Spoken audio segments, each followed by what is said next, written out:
Hey guys, Cyber Aquarist here, bringing you a video. Well, this video is going to be a traditional unboxing for some corals that I received today from Aquacorals Reef Aquariums. But right in the middle of the unboxing, my camera started giving me some trouble. So I decided to forego the unboxing and just go ahead and get the corals in the aquarium. I didn't want to cause them any more undue stress. But I did manage to save the box here. Show you guys how it was packaged. But I ordered from Aquacorals Reef Aquariums, and Penny Harkins is the owner. I'm going to post the link to her store in the description below, and she also has a YouTube channel, so I'll also post the link to her channel as well. But let me just say that Penny was a great pleasure to deal with. She's extremely knowledgeable, very friendly, and eager to please the customer. Now I want to just go ahead and show you how she packaged the corals. These were shipped overnight FedEx out of Augusta, Maine. Her store is in Fairfield, Maine, but these shipped out of Augusta, Maine at around 8:30 p.m. Eastern Standard Time, and they arrived here in Georgia 10:30 Eastern Standard Time this morning.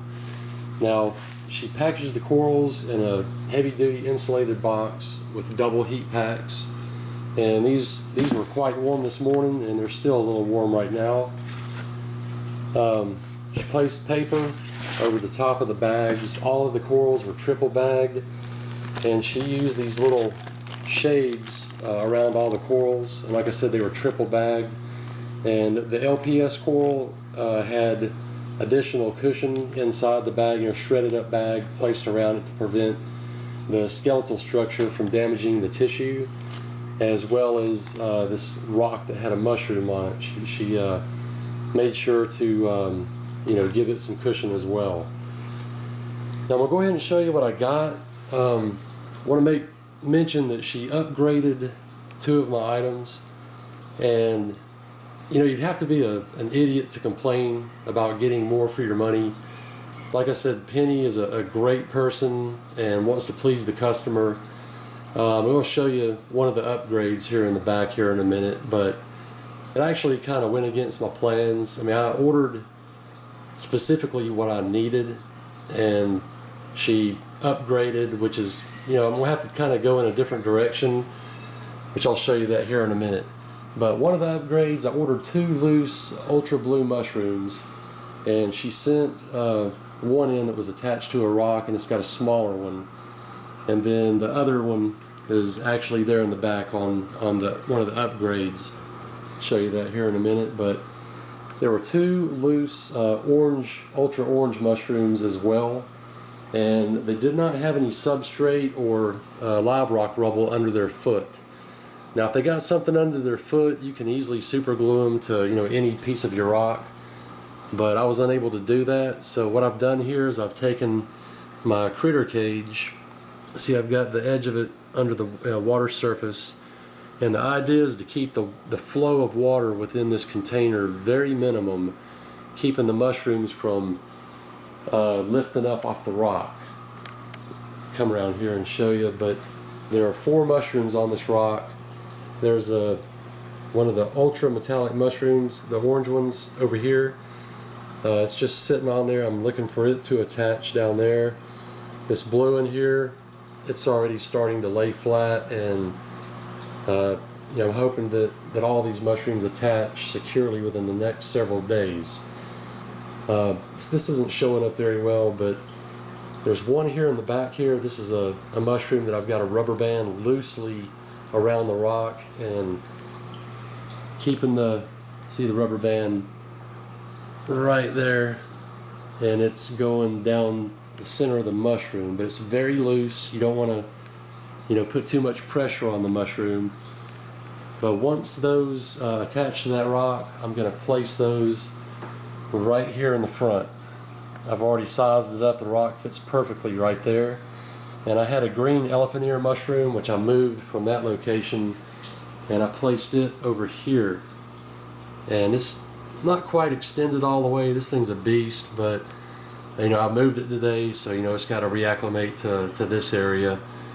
And also I got in some yellow zoanthids right here.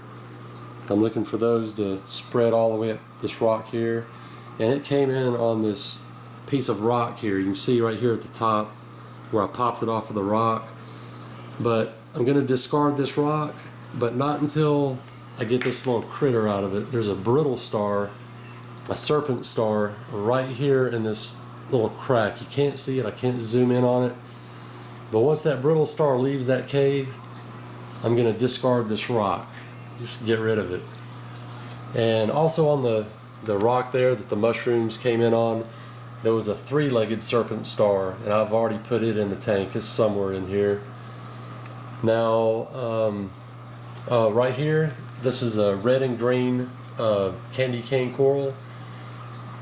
It's doing a lot better than it was. It was shriveled up when I got it, but I'm looking for it to, expand. And it's super glued to this flat piece of rock.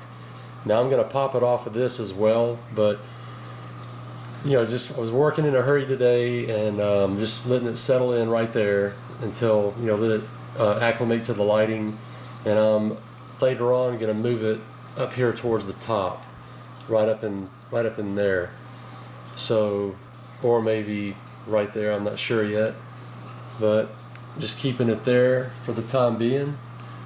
Now the upgrade that Penny gave me, I ordered some super colored clove polyps that were going to be on a frag plug. There was supposed to be 6 polyps, like about this size here. And this is what she sent me. This large piece of live rock, and it's covered in the super colored clove polyps. They're not out right now. They haven't adjusted to the system yet. And of course, the mushroom came in on it as well. But my original plans were to take the small frag and place it right here and just allow it to cover the entire top section of this rock.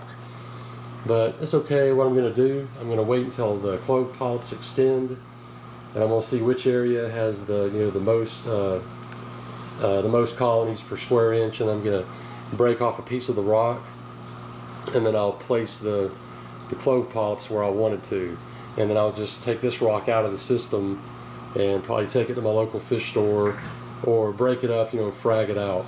Now I will be keeping the mushroom. I'll just chip the piece of rock, where it's attached to. I'll just chip it off, and then I'll place the mushroom down here in my mushroom and Recordia garden.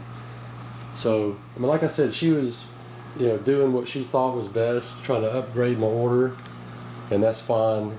I'll make it work. But anyway, that's what I got from her today. It's still under construction. Have to wait till these mushrooms, of course, attach, and wait till the candy cane coral acclimates to the light. I'll move it up. Now, my fungia, he's retracted at the moment. He didn't like me working in the aquarium today, but everything's doing great. I've got an open brain coral right here in the front left, and I moved my hammer coral that was right there. I was letting him, acclimate to the light as well. I've moved him right up here. Wanted to give this side of the rock some life. I got the zoanthus up here, now the hammer coral, and of course the elephant ear mushroom there. And that's everything right now. Oh, and the green star polyps, these things are starting to encrust the rock. I say starting, they've been doing it for weeks now. You see all around the edges they're starting to encrust, and I look for this thing just to go crazy and cover this entire section right here. And then I want the super colored clove polyps to cover everything in between the LPS and the SPS there. So probably won't be really any more corals added to this. Maybe one more, maybe 2 more, but basically I just need to wait for some time to pass and let everything grow in. Alright guys, well I won't go so long before the next update. I'll get another video out to you as soon as possible. Alright guys, finally got it to focus in from the top. But appreciate everybody watching. Till next time guys, everybody take care.